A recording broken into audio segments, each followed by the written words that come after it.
Okay, next question is going to be a fun one. Can black people be racist? Racism is prejudice plus power. So I have the ability to be prejudiced. I have the ability to be biased, and I think people need to learn the definition between these things.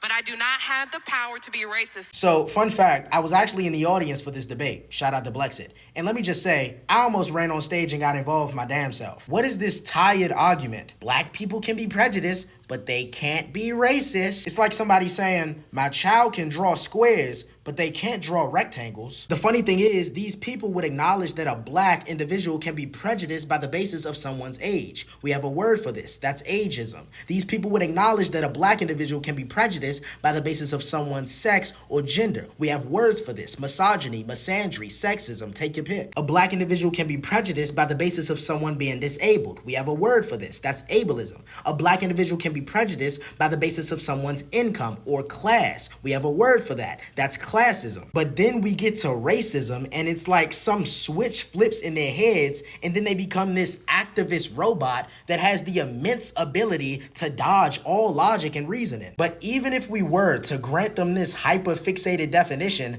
as if we don't literally already have a term for what they're describing, by this logic, most white individuals wouldn't be able to be racist either, because most white individuals don't hold those positions of power that they keep referring to. Most people in general can't even control their own lives, let alone other humans. So either racism is only ever about some form of systemic power, which still wouldn't exclude black individuals as a whole, but I digress. Therefore, most individuals cannot be racist, or racism does not entail some sort of power dynamic. Therefore, all people have the capacity to be racist. People that make the argument that black individuals being prejudiced based on race wouldn't necessarily be racism love to make the claim that they're not justifying the action, and yet they literally are. Because literally every one of their arguments is built off of the idea that it's not as bad because of history. And yet they wouldn't apply this logic to literally anything else. If someone's great-grandfather smacked my great-grandfather in the face